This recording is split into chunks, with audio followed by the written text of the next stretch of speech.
terms of our biggest challenges in patient safety. Wow. And when I look at some of these, actually, because we opened up and we were saying, if you go into a medical facility, a healthcare facility, these are the things you should be concerned about. These are some of the patient safety challenges, but some of these are even outside of the hospital. Absolutely. Because looking at the medication errors, the falls, diagnostic errors that could take place. So this is something, ladies and gentlemen, that not just when you're going to the hospital or your doctor for an appointment, but you need to have this in your mind, especially if you have a chronic disease. Absolutely. This should be at the forefront of your thinking in order to make sure that we have the best outcomes for you. Let's take medication errors. I think you pointed out that, and that can happen within your stay as an inpatient.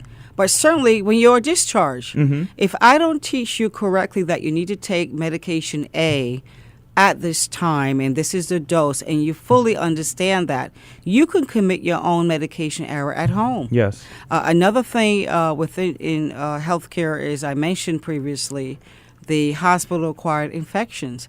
Now, if you're being discharged with a wound, and I don't teach you how to prevent and or avoid an infection while you're home, then again, surgical site infection is something that can happen within the domains of the healthcare facility, but certainly also at home, because I fail as a healthcare provider to teach you correctly how to avoid an infectious process at home. Yes, indeed. And can you just tell us really quick before we go to break, I guess some of the things that you've been doing at Harlem Hospital to sort of avoid complications like these? The biggest one item that research has shown in terms of us having a culture of safety in healthcare is communication. So communication is so vital. Communication around the interdisciplinary team, but communication between that team and our patients and their families.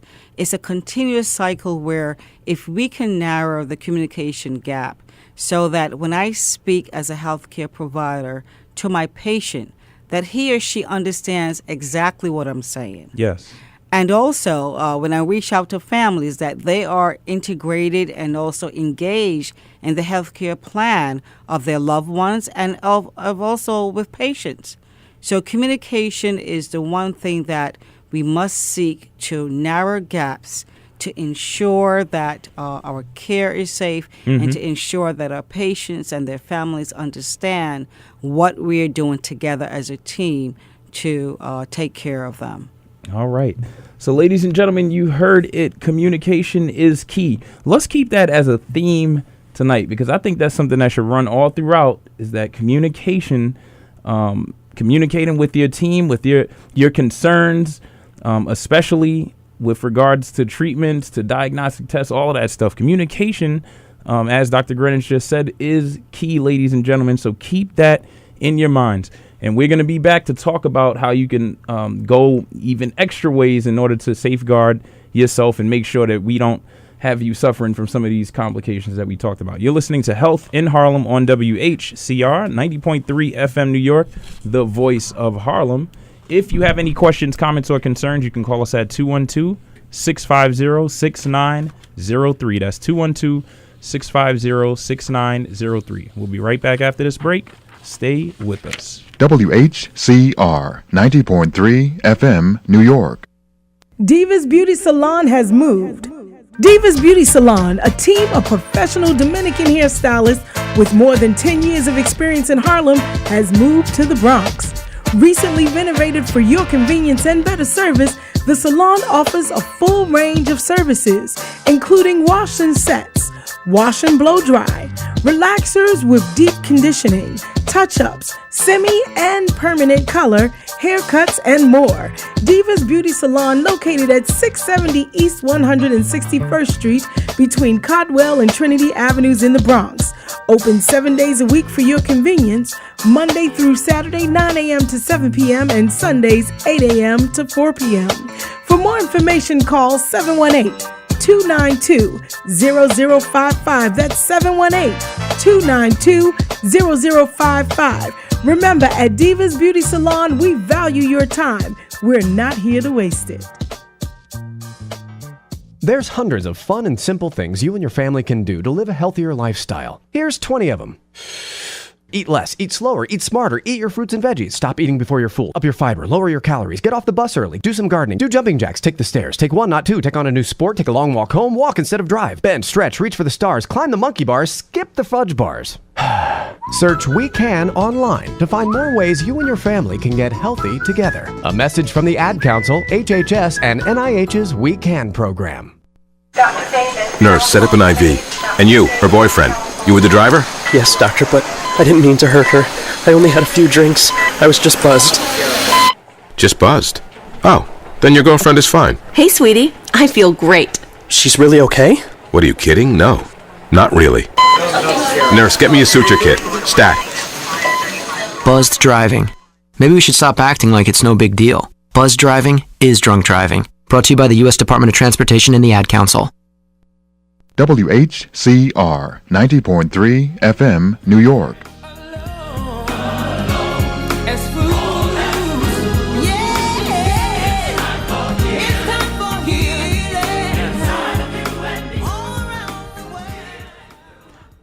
Welcome back to Health in Harlem, ladies and gentlemen. My name is Maurice Selby, and tonight we have with us from Harlem Hospital, Dr. Christine Greenidge, and it is National Patient Safety Week, and that's what we're talking about tonight, ladies and gentlemen. And at the outset of the show, we just talked about some of the complications or safety challenges that we face in healthcare settings in this country, and it came out from everything from wrong site surgery, medication errors, healthcare acquired infections, falls, diagnostic errors, readmissions. And from reading that list, I know there's people out there who are like, that's why I don't go to the doctor. That's why I don't deal with hospitals.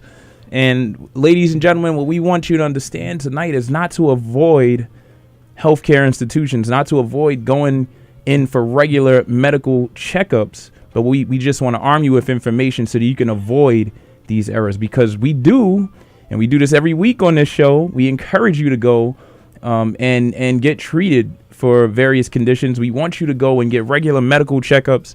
It's very important to maintain your health. So that's one thing we also need to communicate tonight. Absolutely. And there's no need to fear, because I have to be fair in saying that for the most part, healthcare organizations do an outstanding job in taking care of people. But those percentage where we make mistakes, we have to own them. Yes. And we have to make sure that we correct them. Yes, indeed. Through a plan of corrections that we monitor, that we evaluate, and we got to make sure that we also educate our people who care for other people. Yes, indeed. And speaking of educating our people, what can one do to make their healthcare delivery safer? The best person to advocate for their health is that person. That's number one. And it's so important fundamentally that everyone understand that he or she has a right to information. Yes. And so with the advent of the internet, there's so much information out there.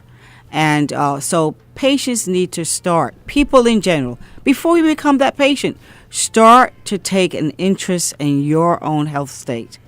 That means that you need to seek information about illnesses and or conditions that affect you.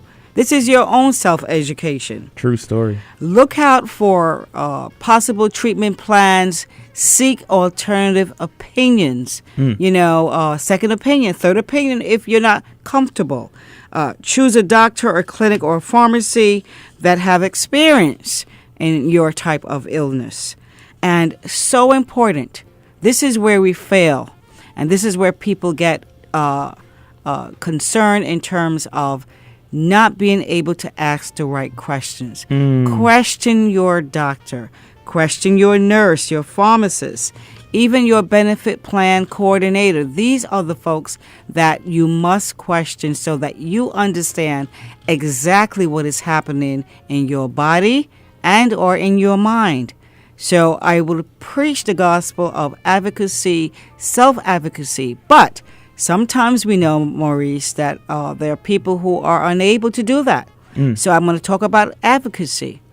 Find someone that you trust, that can support you, that can help you make those crucial decisions around your care. Yes. And the healthcare proxies, where we have someone who advocate for us in the event that we are not capable of taking care or making decisions on our own. True story.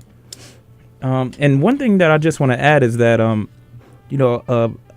all of the things that you just said, these are people's rights as patients. So one thing that we don't want you to feel is that, you're going against the grain, or you're just making things difficult. These are your rights as a patient, and will actually lead to you receiving optimal care. So, although you might think you're being a pain by asking questions, your practitioner, I think most practitioners want you to ask questions, because this way they can clear up any misunderstandings to make sure that everybody's on the same page. And Dr. Greenidge, you said it, communication is key. It's key. When it comes to dealing with these issues. It's key amongst the healthcare team, and it's key amongst the provider and the patient and the family. It's a loop that should never, ever be broken. And so I spoke about how a patient can advocate for themselves, but within healthcare, we have to teach our staff as well. And so there are two evidence-based strategies that are employed when it comes to teaching the healthcare team. And there's something called team steps. It's a wonderful way of training the healthcare team to be on the same page. Are we on the same page in terms of our mutual awareness of what's happening around us with our patients? Do we engage in conversations about the patient or with the patient? Do we conduct briefings and debriefings in terms of something has happened and we are going to take a time out, discuss it, and go ahead so that we have the same mental page? So another technique is something called the just culture, Maurice, where when we have an error or an adverse event, that we go about it without blaming the individual. We look to see where in our system, where in our processes, where was that break? Where's that break? How can we identify it, first of all, and then fix it so that that adverse event and or error does not happen again? But we're talking about future. Blaming the individual, the patient? Yeah, I'm talking about blaming the individual that may be involved in an event. And typically in healthcare, we like to finger point at the person. But the reality is that many times it's our processes and our systems that are not working optimally to be able for that staff or that individual employee to function maximally and to decrease harm or injury to someone. Got it. Now, really fast, I just want to go back to what we were talking about when we talked about people becoming more informed consumers of healthcare and healthcare services. And one thing that you said was to seek more than one opinion. Yes. But what I'm afraid of with that is that sometimes we seek opinions until we hear what we want to hear. And one example is that I can think of is the case of Donda West. And I can't tell you that I'm 100% clear on all the details of that case. But from what I understood, it was particular surgeries or cosmetic surgeries that this individual wanted done. And Donda West, I don't know if you're familiar, is the mother of Kanye West. But, there were surgeons that would not do it. Right. But she went and got the opinion until somebody agreed to actually perform this surgery. And in this way, I guess I don't want to fault her with whatever happened, but people can put themselves at risk, I think, by, getting more than one opinion. If a person says, you might go to a clinician that says, oh, you're not getting surgery, or I don't recommend surgery for the arthritis in your knee because you have certain other conditions that could put you at risk. But this individual, wants that done, and they go to somebody else that does it, and then there's a complication. And someone will do it. Yeah. And someone eventually will do it. So what is the limit? Let's be intelligent. You went to one provider, and that person sat you down and explained, and part of that conversation, Maurice, should be, what do I have? Why? What are the treatments, protocols that I can benefit? what are any alternatives, and then what can go wrong, what can happen if I don't. And so if you can get responses to those 5 questions, statements that I just made, then you're in a good place. I agree. You go to second opinion, and then you compare the analysis. But when you're faced with an X-ray or some type of procedures that indicate a clinical medical condition that you have, our tests, our procedures are used for diagnosing a problem. And so if you're not satisfied with someone, sometimes people are not satisfied with the provider and how the quality of the explanation. Sometimes you don't feel as though you're getting the information that you need. So you seek a different, another opinion. And that makes perfect sense. Absolutely. That makes perfect sense. And folks, if you're uncomfortable, you should. But I'm not saying 9 and 10 times. That does not make sense at all. So that's something that I think we needed to point out was that, we want you, yes, seek second opinions, get all the information you can so that you can make the best decision for yourself. But just be wary that, once you have the information, the risks versus the benefits, what your disease process is and what the alternative treatments are, then you can really make a good decision. But seeing, a bunch of people until you get hear what you want to hear, that could actually cause more problems. It could be deadly because of the delayed in going from one provider to another while your state, whatever state that you may be in, can deteriorate. Yes. And exactly how would you encourage one to I guess, shop around to find a doctor or a clinic or a pharmacy that is suitable for them? That could be a challenge too in today's complex system. You're talking about access, and access is a problem. It still is a problem. Although we can walk down the street and see several healthcare facilities, but sometimes people just do not have the availability to access the type of care that they need. So I would say in terms of trying to find that provider is that there is a wealth of information now that's online. Everybody is pretty much computer savvy or knows someone that can use the internet to find information. One thing that regulatory agencies have done is that they are now very transparent with the grading of facilities. Yes. You can say, hospital A is good at open heart surgery, or hospital B, they do a lot of orthopedics, a lot of knees, and you can see the outcomes of the number of procedures at facilities. And then from that, you now have a choice to compare. And there's something called Hospital Compare where you can go in and put in your zip code, and up pops all the healthcare facilities. Put in your diagnosis, and you can find out which facility is doing it the right and the best way, and that's how you can make an educated choice. That is cool. Is that an app on the phone? You know what? You can just go into a Google and put in Hospital Compare, or type in something very simple, best hospital, New York City for knee surgery or whatever. But what I'm describing, though, is that the choice. And because our data now in healthcare is transparent, it's published, and therefore the consumer now can make a better choice in terms of where they seek that healthcare facility. That is what's up. That's what I'm talking about. So, ladies and gentlemen, take advantage. Once again, that app, and I'm going to look it up, actually, is Hospital Care. Compare. Hospital Compare. There we go. Hospital Compare. Check that out. I need to check that out myself now that you mention it.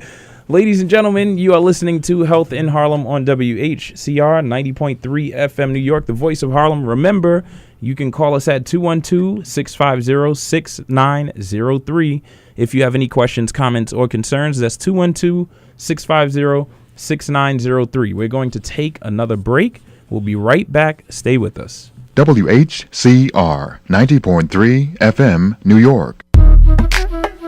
The Toro College of Osteopathic Medicine, in partnership with Toro College of Pharmacy, Renaissance Healthcare Network, and Hepatitis Outreach Network, is hosting a free Spring Into Health Fair and Kicks for Kids in Haiti, which donates sneakers to Haiti's kids.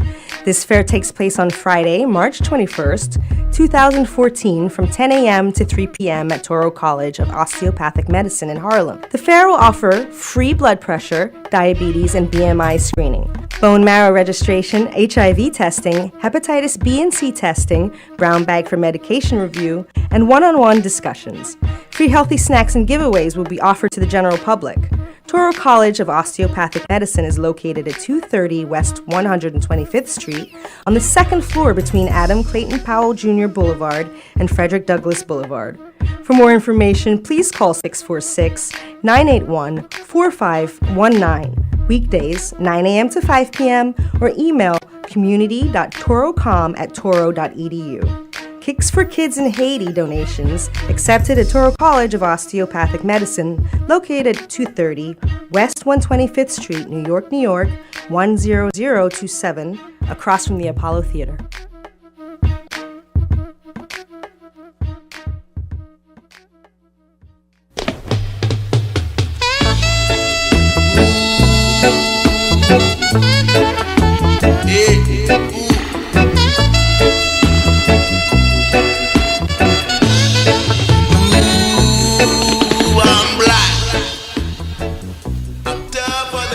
Hi, I'm Vinny B of the Vinny B Showcase. Tune in every Thursday from 8 to 12 midnight for some solid cultural roots music and some sweet lovers rock.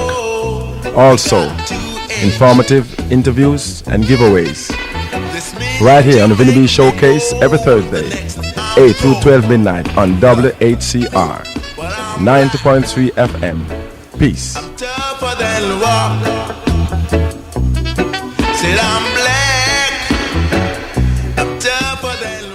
WHCR 90.3 FM, New York.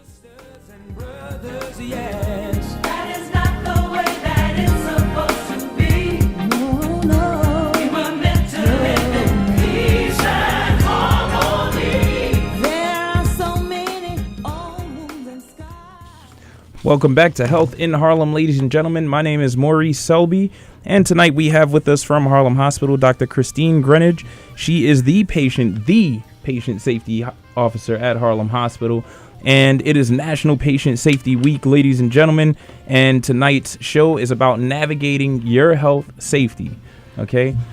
There are various things you can do to make sure you don't suffer some of the complications or problems that we talked about earlier.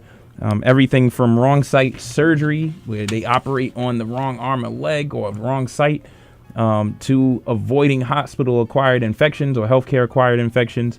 There are things we can do as patients, as consumers of healthcare, to help us avoid a lot of these complications. And we talked about the fact that communication is key, ladies and gentlemen. Talking with your healthcare team, talking with your family and friends, making sure that everybody's on the same page. Whoever's involved in your health care, talking with those individuals so that everybody knows what's going on and everyone is on the same page. That can definitely help you avoid some of the things that we talked about. And basically just becoming a more informed healthcare consumer, seeking out information about the illnesses or conditions that you have, researching all of the options and possible treatment plans for a particular ailment, choosing the appropriate doctor or the appropriate hospital or facility to go to for certain care. All of these things can help you make yourself safer. And now what we're going to do is talk about how you can safeguard yourself in what can potentially be the most dangerous place. We don't like to talk about it in that fashion, ladies and gentlemen, but hospitals can be some of the most dangerous places on earth. Considering all of the things that are going on in there in terms of taking care of very sick people, and all of the technology and things that we have there. And this is a place where when you're in one of these facilities or if you're admitted to a hospital, there are certain things, if you can help it, if you have the capacity to do so, there are certain things that you should do to make sure that you have the best possible outcome and remain safe. Absolutely. And if you can't, I will emphasize again that Someone, your advocate, must do it for you. So now let's take you into that hospital, that general hospital, as an inpatient.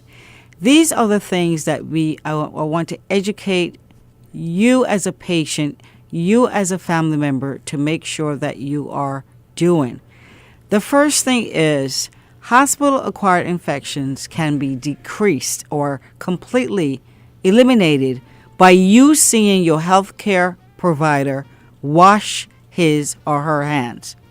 If you don't see it, someone is coming into you through a door, coming to touch you, examine you, and you don't see them washing their hands, stop them. I did not see you wash your hands. If you're sitting there, you're visiting your mom or you're visiting grandma, and a healthcare person comes into that room, see them wash their hands. But also, as they leave that room, they are supposed to wash their hands. Yes. Don't be afraid. Be bold. Stop that person in their tracks and say, I did not see you wash your hands. That's number one. The other thing is that healthcare teams, sometimes there's something that we round on our patients and we discuss treatment plans. Make sure that you are part of that rounding process. So no one is going to make any decisions about me without me. I spoke about this last year, Maurice, and it's become even more so important. No decisions about me without me. I must be in your conversation. Or my family or my significant other must be in the conversation when it comes to the healthcare team planning my plan of care. So no decisions about me.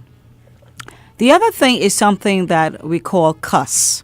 And CUS is an acronym. It's CUS. I love this acronym. Now we're going to add another S, Maurice. We're going to have two S's because we're talking about patients. And, someone comes in and, healthcare people, they speak sometimes in alphabet soup. We speak a different language. True story. So the C is, I'm concerned. Okay, I was going to say, I wanted you to, I wanted to do it as a quiz to see what I learned from last. All right, let's see what you remember now. So I do remember. What's that C? The C was concerned. And why will you be concerned, Maurice? And because you might be concerned about the treatment plans, or even the diagnostic tests that they might, or any time that you just feel like, look, I don't know what's going to go down right now. I'm concerned. Tell me more. Tell me what needs to happen. I don't understand. There we go. I'm concerned. So that's okay. That's the U. I don't understand. Don't understand. There we go. Okay. What's the U? The U is, goodness gracious, I'm forgetting now. She got me on the hot seat, ladies and gentlemen. I'm uncomfortable. Uncomfortable. Okay. These people are coming in my room and talking to me, and I am uncomfortable because I do not understand. So I'm concerned because I don't understand. I'm uncomfortable because I don't understand. I just don't feel right about what I'm hearing about me. Got it. Okay, let's go on to S. So S, I believe, was safe. That's right. Okay. I don't feel safe.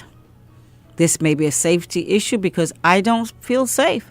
I'm going down for this test. I don't understand this test. The doctor came in or the nurse came in and they spent 10 seconds and told me I'm going for a test. I don't feel safe. I don't feel safe. And then there's another S. I'm scared. Scared. There we go. I'm scared. I am scared in this bed because I don't know what's happening about me. So we want people to start cussing. Cuss up. Seriously, cuss it up. Cuss until up you a storm. understand. Absolutely. Now, another strategy is that when someone comes in to do patient education, it could be about a medication, it could be about a procedure or a test. They come in, they are supposed to explain to you at a level of your understanding in simple language so that you understand. Yes. But a very, very key factor, Maurice, in me as a healthcare provider getting a good sense of your understanding is that you need to be able to repeat to me what I just said. We call it teach back. So when you can articulate and at least respond to me to say, this is my understanding of what you said. I am going for a CAT scan.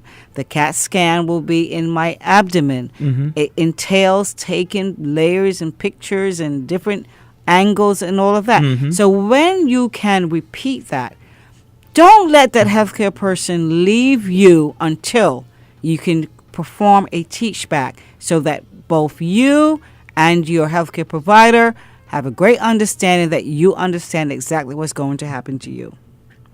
Wow. Now, another thing is this, and this is something that for many years, healthcare organizations were very guilty in this.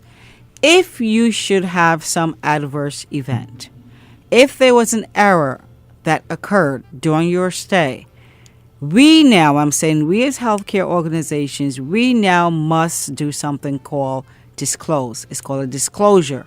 We need to inform you what happened as a result of whether we omitted an act or we did something that we were not supposed to do. Disclosure is so important, and that's where the transparency comes in terms of a healthcare organization admitting that something went wrong with your care. You have a right to know that. You have a right to be aware of anything that has went in an adverse direction, not expected, and you become, you suffer or you incur an actual problem because of that. Yes. Disclosure. Now, just going back to the mnemonic cuss, right? Now, one of the things that comes to mind for me, or a place where I could see it could be pretty difficult, is sometimes you have physicians or practitioners that are very adamant about something being done, whether it's a particular test or a treatment. And you know what? They have every reason to be, possibly, from what they know and their expertise. And they are probably doing so in the best interest of the patient. I would say 9 times out of 10, and even more, they're doing it in the best interest of this particular person. But if you didn't want something done, but this individual insists and continues to do so, to almost force you, because I've seen this happen, who do you go to? Okay. We look at this very seriously. First of all, if the person has mental capacity and can make his or her decisions, they have a right. Yes. You have a right to refuse care. You have a right to more information. And you have a right to stop that person and say, you know what, I need a timeout. I do not understand. I need some time to think about this. Yes, there may be situations that are very urgent in terms of your status medically, but once you have that decision-making ability, you have a right to either go along with your plan of care and or insist for alternatives. Now, also within healthcare organizations, I spoke about patient advocacy, but within the hospital as well, there are patient relations, there are patient advocacies, there is also risk departments, there are legal departments, there's ethics, bioethics departments, there are compliance departments that within the healthcare organization that patients can seek out. We have advocacy groups that patients can call, and patient safety, for example, is one department. Patient relations, where you can seek other information. And if you're uncomfortable with how anyone approach you, that's a form where you can make a formal complaint. Got it. And that's important as well, that you know these departments that are there advocating for you and making sure that your care is safe. All right. So, ladies and gentlemen, as you just heard, it is your right. These are your decisions. If you have the capacity to make these decisions, and you need to we need you to speak up. We need you to cuss up a storm, as we said. Be concerned. We said that the U is uncomfortable. That's right. Thank you for the hint. And S is safe and scared. Okay. So if you feel any of those things, then you need to speak up. We need you to speak out and let us know what is going on in your mind so that we can help deal with that to the best of our ability. You're listening to Health in Harlem on WHCR 90.3 FM New York. We're going to take our last break for the evening, ladies and gentlemen. Remember, you can call us at 212-650-6903. And actually, people have been complaining that I say that too fast. So I'm going to slow down. Slow down. 212-650-6903 if you have any questions, comments, or concerns about tonight's show. And there we go. That was one of our words in cuss, concerns. If you have any concerns or any questions, you need to call in and ask them so that we can deal with those for you. We'll be right back. Stay with us. WHCR 90.3 FM, New York. This is Nnamdi Asamoah. I play football for the Philadelphia Eagles, but what I do off the field with United Way might be more important. I'm a volunteer tutor and mentor. Why? Because over 1 million kids a year drop out of school, and that's not okay. It takes 12 years to create a graduate, but it takes about the same time to create a dropout. And the difference between a child becoming one or the other could be me, or it could be you.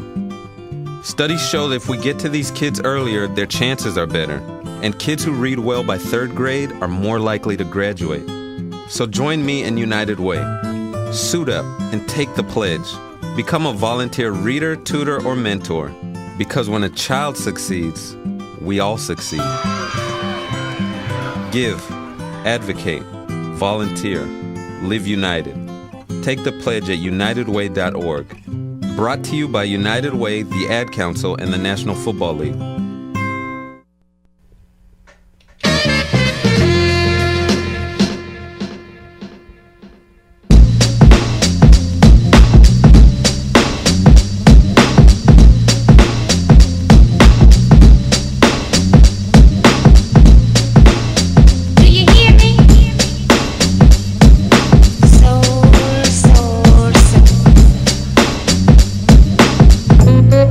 Live in the mix, from 3 to 6, each and every Thursday morning. It's Mystic Vibes with your host, Mike Stoops, on WHCR 90.3 FM, the voice of Harlem, New York, New York, New York, New York, New York, New York.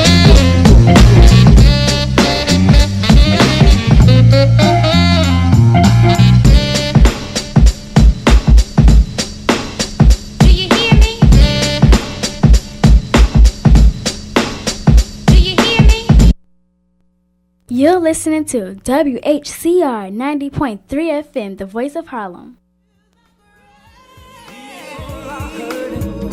Deep down inside, trying not to show it because of foolish pride. But pain is a sin. Welcome back to Health in Harlem, ladies and gentlemen. My name is Maurice Selby, and you're listening to Health in Harlem on WHCR 90.3 FM, New York, the voice of Harlem. And this is our National Patient Safety Week special, ladies and gentlemen, navigating your health safety. We have Dr. Christine Greenidge in the house. She is the Patient Safety Officer at Harlem Hospital, and we've talked about a lot of stuff leading up to now. We were just talking about what you can do if you're in the hospital, if you're admitted to the hospital, what you can do to make sure that your stay there is safe. And we told you to cuss up a storm. This is what they tell you at Harlem Hospital. Tell us about your concerns. The C is for concern. The U is for uncomfortable. If you're uncomfortable, you need to tell us why and what we can do to make you comfortable. You need to tell us that if you feel safe or not. The first S was for safety, and the last S was for scared. If you're scared about anything, you need to let your healthcare team know so that they can deal with those concerns. And really quick, Ms. Greenidge, what would you say about Dr. Greenidge? What would you say is about the discharge process? Because one of the patient safety concerns that you talked about at the beginning of the show is readmission. Was readmission. So yes. How do we avoid that? So it's very important, and I want to emphasize that the discharge process starts from the minute someone enters the hospital. It should not be the day of, the day before. An organized, coordinated discharge process should begin immediately upon admission. And so these are the things that patients need to do when they are discharged to keep themselves out of the hospital and to prevent a readmission. The first thing is to make sure you receive instructions verbally and also in writing. And these instructions entail aftercare, could be medication, your activity limitations, special diets, and you want to understand that verbally, but also in writing. The reason why in writing is that you have a ready reference in case you forget. Remember, during a hospital stay, it's a very anxious time. People have anxiety. Sometimes because of the illness, you may be affected by medication. Mhm. So you want to make sure that not only you, but your significant others are involved in those aftercare instructions. You need to follow the plan of care that you and your healthcare provider negotiated upon discharge. Mm. And you need to stick with it. A lot of times when folks go home, they become non-compliant. They skip this medication Mhm. or they don't follow up appointments within the specified time. True story. They go back to their old diets. They don't moderate their weight and what they eat. And so, you're very within the hospital. There's always an organized way of doing those things because we have a process. But when you go home now, you have to try to stick Yes. to that plan of care and be compliant. Many times, readmissions are due to not following the protocols, not following what was prescribed for you to keep you out of the hospital. And also you need to understand if you don't have a primary care physician, you need to make sure before you leave that you have someone that will be involved in your aftercare. And I want to emphasize that keeping clinic appointments is so crucial for your follow-up and your aftercare as well. Another thing that I would say is that you need to have as much knowledge as you can gain about what is wrong with you, your medical diagnosis. Keep track of your health state. Let others, someone that you trust, know what is going on with you. And you need to be aware of complications that may happen. And you need to understand that if you see these side effects and or complications, that you need to report them immediately to your physician. Now, we talked about a lot of stuff tonight, and I don't want to overwhelm our listening audience because from what we said, there are a lot of things that need to be done to ensure one's own safety when dealing with healthcare. But is there a particular source that a person can turn to where a lot of the things that we talked about are readily available so they can just print it out or jot things down as needed if they need to go and look at that? Yes, I would recommend the National Patient Safety Foundation. It's abbreviated NPSF. And it's www.npsf.org. Mhm. This is a wonderful website. It has so much information. It has information on checklist things that you should do to check off if you're inpatient. Key questions and key statements are there, readily available in very easy to read language that you can print out and keep for your own. Medication lists. What am I taking? What may be the side effect? But it has such a plethora of different patient safety related checklists so that folks can use, and they have tools and resources for patients and also for healthcare providers as well. I really recommend npsf.org. So that is the National Patient Safety Foundation .org. Check it out, ladies and gentlemen. And as we wrap up, let's just, I guess we could sort of ask, what would you say is the most important message that our listening audience needs to take home tonight? It's your health care. It's your safety. Be your advocate. Get your family involved in your care. And remember the critical need to communicate with your healthcare provider. True story. And we cannot say that enough, ladies and gentlemen. Make sure you communicate with your healthcare provider. And also, let's take advantage of today's technology. We just told you can go online and check out the National Patient Safety Foundation. Check out the information they have. We talked about the app Hospital Compare. And unfortunately, I don't have the best service on my phone in here, so I couldn't pull it up to see if it's something on maybe the App Store or something. But just you can also go online and do a quick search for that as well. Hospital Compare. And let's use this technology because I see everyone, and I'm talking about even the elderly. I see, and even the younger children with all of these smartphones and all of these gadgets. So all of the information, all of this stuff is at your disposal. It's at your fingertips, and we just have to know how to use it and use it the right way. There are apps that'll help you on reminding you to take your medications, and even applications that'll tell you how to the proper way to take it once you've gotten it from the pharmacy. And you can research your medication as well. Side effects, complications. Yes. So these are some of the things that we really need to take advantage of, ladies and gentlemen. And remember, we as healthcare professionals, I think, and I'm speaking for the vast majority of healthcare professionals, that we do things that we feel are in your best interest. We try to do the best job we can, but there are some things that do go wrong. We are human beings, and we hope that you acknowledge that. And we're not saying that, we're not going to do our part. But what we're saying is that there are certain things you can do to ensure that your safety is maintained. That's what we want to do. Absolutely, Maurice. Okay, so anything else, Dr. Greenwich? Or I hope they got the message. We're looking forward to next year with you, too. But we thank you very much for joining us tonight. It was a pleasure to be here. And it's our pleasure to always have you here. Thank you. And we also want to thank my man, Sean Shivers. We got to give a shout out to him at least. The man is on his grind, ladies and gentlemen, doing some field work in Washington, D.C. for his Doctor of Philosophy degree, PhD. So he's doing his thing out there, and we just give him a shout out, and we look forward to his return next week. We also want to, let you know that Harlem Hospital airs every week Thursday, 7 p.m. to 8 p.m. So tune in next week, and we'll have some more great information for you.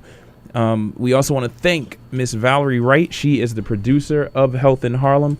We could not have such wonderful guests as Dr. Greenwich without Valerie Wright. So shout out to Valerie Wright as well. She's the best. Yes, she is. She is very passionate about this program. Vinny B of the Vinny B Showcase just walked in, ladies and gentlemen. He will be up next.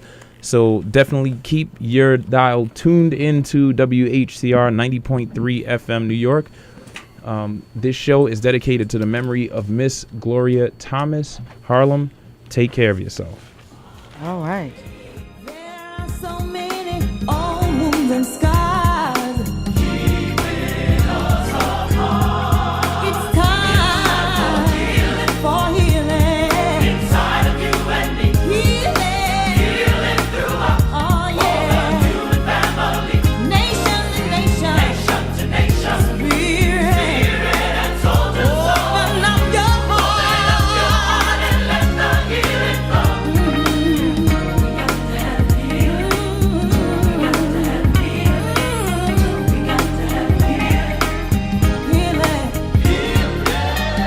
Broken homes and families struggle to survive. Children of abuse fight to stay alive. Shattered relationships, no one tries to say. Misunderstandings taken to the grave. People are hurting deep down inside, trying not to show it because of foolish pride. But pain is a sickness that is hard to cover, and it's the reason we mistreat each other. Yeah. That is not the way that it's supposed to be. Oh no. We were meant to live in peace and harmony. There are so many old wounds and scars. Keeping us apart. It's time for healing. Inside of you and me. Oh yeah. Healing through us. Healing. For the human family. All around the world. Nation to nation.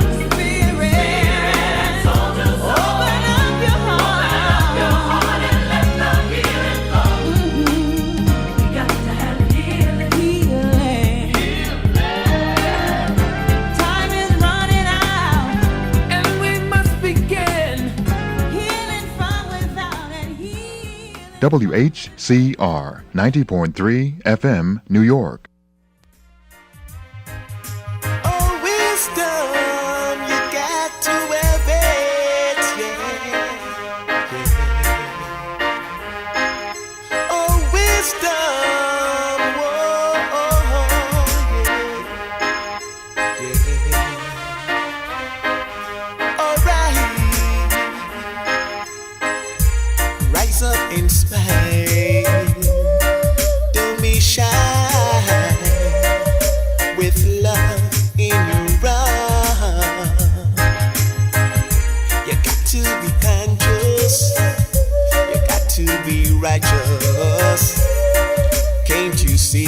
kind of the time we're living in. Got to use it every day. It's what we need today. Whoa. You got to use it every day. It's what we need today. Wisdom and knowledge will guide you through. Don't you be the devil tool. No, you can't guide a people without a vision. You shall surely go astray.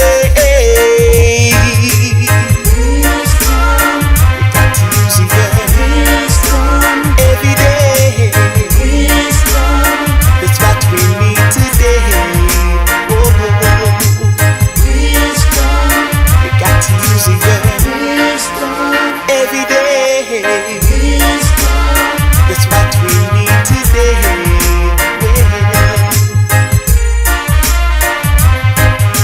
Oh, wisdom, whoa, all right now. Oh, wisdom,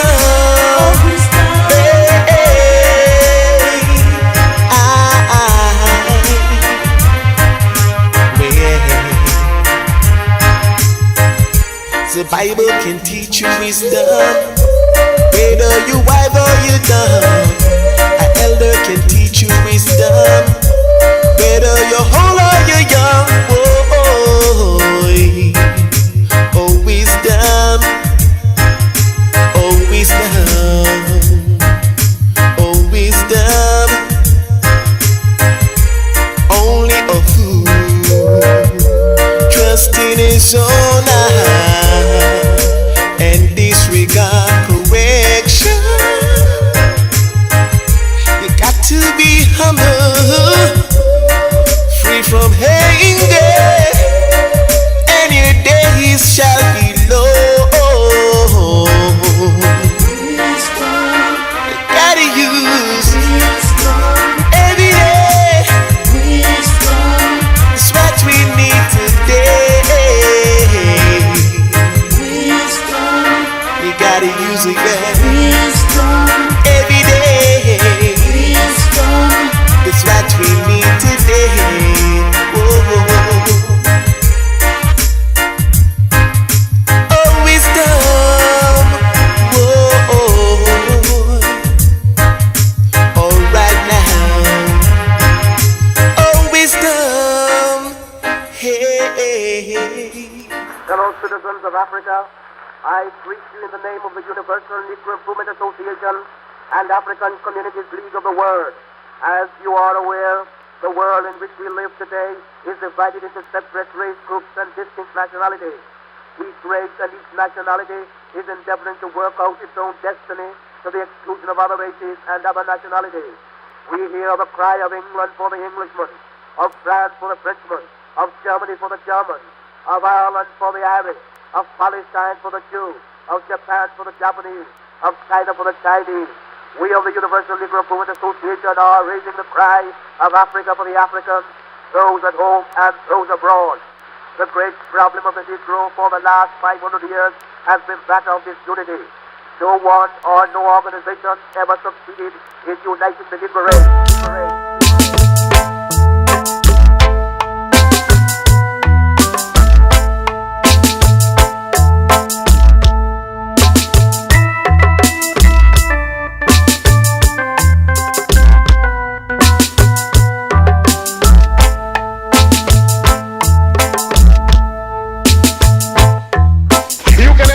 Was done for 300 years, the bodies of men. You can shackle the hands of men, you can shackle the feet of men, you can imprison the bodies of men, but you cannot shackle or imprison the minds of men. Chant them down, chant them down. Words from Marcus Messiah Gabby. Words, sound and power, power. They do not know what we are capable of. They do not know what we are thinking. They're thinking in terms of dreadnoughts, battleships, aeroplanes, submarines. You know what we're thinking about? That is our own private business.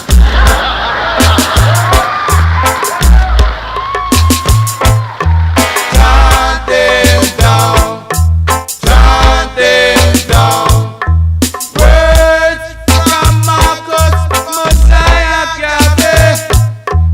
Words, sound and power, power.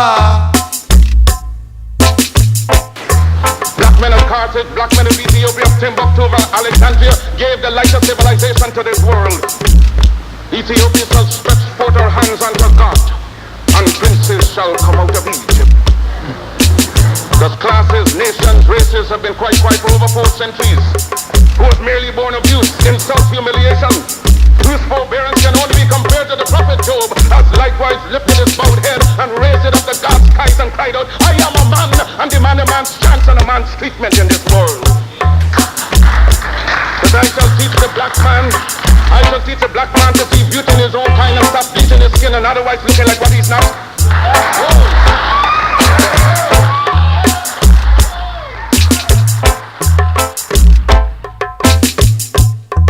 African freedom, African freedom. Chant them down, chant them down. God made man Lord of his creation, gave him possession and ownership of the world. And you have been so darned lazy that you've allowed the other fellow to run away with the whole world, and now he's bluffing you and telling you that the world belongs to him and that you have no part in it. I don't have to apologize to anybody for being black, because God Almighty knew exactly what he was doing when he made me black. If black people knew their glorious past, then they would be more inclined to respect themselves. Yes, you heard of Johnny Walker Red and black. Well, he had his adversities, but he's still going strong. Well, I intend with your help and God's grace to continue, because my work has only just begun. And future generations shall have in their hands the guide by which they shall know the sins of the 20th century. I know, and I know you too believe in time, but we shall wait patiently for 200 years if need be to face our enemies through our posterity. When my enemies are satisfied, in life I shall come back, or in death even to serve you as I served before. In life I shall be the same, in death I shall be a terror to the soul. Teach them, Gavi, teach them. Tell them, Gavi, tell them. Want them, Gavi, want them. Chant them down. Chant them down. Yahweh, Messiah, Yahweh. If death has power, then count on me to be the real Marcus Garvey I would like to be. If I may come in an earthquake or a plague or a pestilence, or as God would have me, then be assured that I shall never desert you and make your enemies triumph over you. Will I not go to hell a million times for you? If I die in Atlanta, my work will only just then begin. For I shall live in the physical or the spiritual to see the day of Africa's glory. When I am dead, wrap the mantle of the red, the black and the green around me. For in the new life I shall rise up first with God's grace and blessing, to lead the millions of the heights and the triumph that you well know.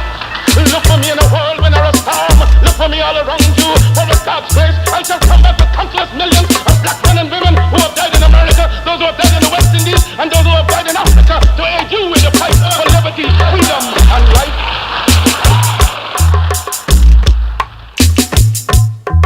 African freedom, African freedom and liberty.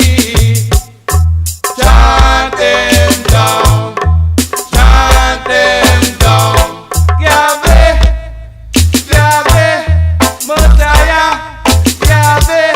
Chant them down, down, down, down. Our great scholars having passed through the colleges and universities have thrown away the blessed record. Babylon did it, Assyria did it, France under Napoleon did it, Germany under Prince von Bismarck did it, England under America under George Washington did it, Africa with 400 million million black people can do it. If you cannot do it, if you are not prepared to do it, then you will die. You race of cowards, you race of imbeciles, you race of good for nothing. If you cannot do what other men have done, what other nations have done, what other races have done, then you have better die. Teach them, Gavi, teach them. Want them, Gavi, want them. Tell them, Gavi, tell them. Chant them down, chant them down. Gavi, Marcos, Gavi. Chant them down, chant them down. Gavi. Can we do it? We can do it. We shall do it.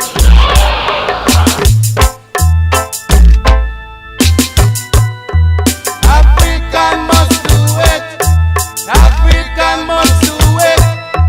African got to do it. Chant them down. Chant them down. Gabe, Marcus, Mosiah, great prophet from Jamaica to Africa.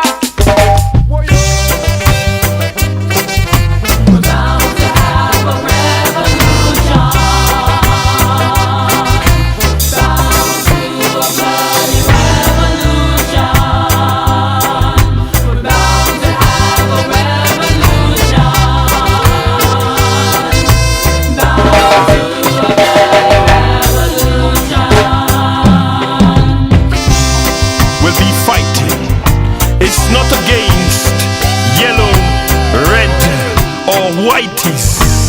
Our physical, natural enemies.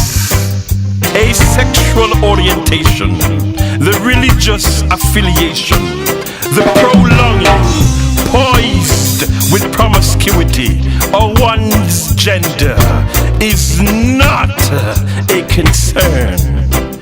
As enough is enough, enough is enough. We're revoluting for a cause, just because that old Babylon cause. We're bonding for revolution. Born to a bloody revolution. the revolution will not focus on landlords against land leases, lessors, management or union heads against the unrepresented workers, or an upsurgous gang or clan attacks. No, not the haves against the have-nots. The unemployable, the undereducated, malnourished, unwanted, against whom a system plotted. No, but a revolution destined on the script of black survival will take place.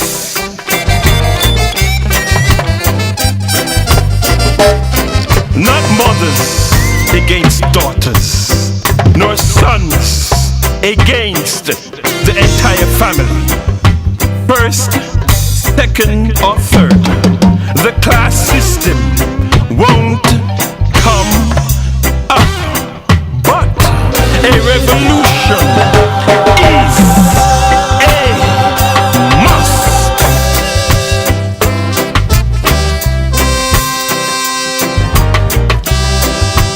The boundaries based on the remnants of religious, geopolitical, or educational compliance crumble to the stroke of store-bought whiteouts as insignificant. We're breaking down the party,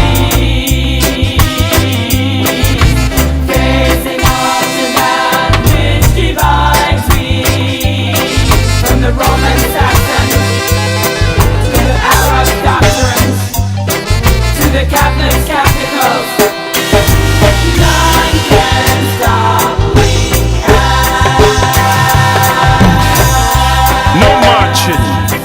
streets. Placards, bandanas, slogans or ideologies draw no attention to a generation's wants, needs, or gap.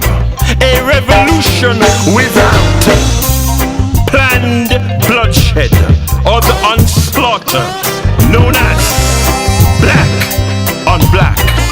No propaganda to trivialize the agenda, as the media broadcasts won't know what's up, while this revolution will take place deliberately in all major cities, small villages and one-man towns. The revolution to free the black man's mind is a must, as the black mind for hundreds of years has been in a captive state, in stagnant negativity, in a mental debt, committing genocidal suicide. The mind needs to be rescued. WHCR 90.3 FM. Well, this New is a York. speech to all Jamaicans and the rest of the world, especially for those who have been victimized of their own civil rights and have been badly brutalized by just saying the right thing. I'm now presenting myself to you as a victim of this system of organized crime, which have been supported by a committed set of people whose conscience is piercing wicked, who have lost the feelings of mankind, who have always remained shame. They use us as target. They're licensed to kill and committed legal crime with promises of protection by their so-called constitution, which is the climax of inhuman. Because they have been strongly supported by their ministers, judge, lieutenants, commissioners, lawyers, who have spent years studying how to defend, preserve, and disguise their guilty activity of injustice. They talk about force, Jamaica Defense Force, Jamaica Constabulary Force, which is force of ignorance, pure ignorance. When we speak the truth about our living experience of injustice, they use force to quiet you. They drill to kill to live, because they don't know how to live to live. Then they sing Jamaica land we love. Forget about the people. So now you know that we realize we don't need your protection. You're too inquisitive in our life. We have heart of flesh. We don't need mental lead nor copper to protect us. What we need is not what you have to offer. Our need comes from God. So now we demand your subtraction from our life. Surely we can make it without you. You and your dirty way of living, who are presently cause our children to be suffering the inconvenience of today's transportation disaster, so the educational background can remain inferior, dark and illiterate. Then we become their target. We graduate from school straight into the prison which we now demand to be diminished. Then we would know who's the real criminal. Yes, away with the prison. Then we would know who's the real criminal.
It's very complex.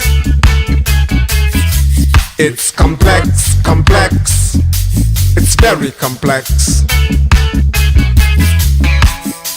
Why is it complex? It's just complex. I'm under the pretext upon I was cast the hex. The effects. I write and recite text. Am I blessed or cursed? Wait, before you say yeah or nay, I must say first, it matters not what you say. I'm gonna say what I have to say. If you think I'm arrogant, I'm sorry if it seems that way. I can explain why it does, but it will take all day.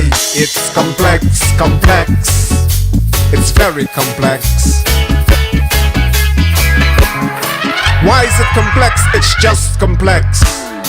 Take a life of conflict and strife into context. The effects from being on one's toes. Mo's the type who readily goes wherever, whenever a good wind blows. One seldom knows where one may be next.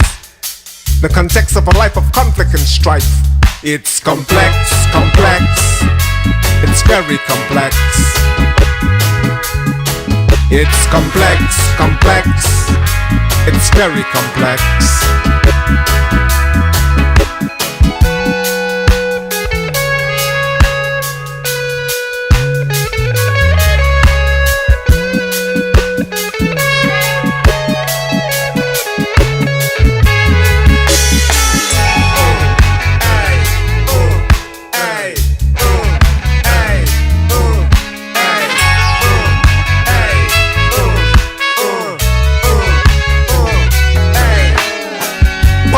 Religion or a complex division. Check the effects they have on man. Divide man into fractions like seas divide the land. And when they mix up with conflicts between Anglicans, Catholics, Evangelists, Baptists, and whatever I missed, you can add to this however you choose. Muslims, Jews, upper and lower caste, Hindus. Under politics, add race and class to the mix of Republicans, Democrats, Socialists, Communists, and big business too. Can you tell who is who? Or is it too complex? It's complex, complex. It's very complex. It's complex, complex. It's very complex. Love is my solution because I understand it's complex. So I hold my rage, vex it on the page, otherwise I never get vexed. Vexed at this stage at my age, please. God is love, and God provide the trees that set my mind at ease so I can flex my mental capabilities. And in times like these, where so many Africa are still dying from disease, war, starvation, I hear a nation crying. There's no denying, I feel it, so I must reveal it. Even though it's very, very, very complex, complex. It's very complex. Complex, complex. It's very complex. It's complex, complex. It's very complex. Why is it complex? It's just complex. I'm under the pretext upon I was cast the hex. The effects.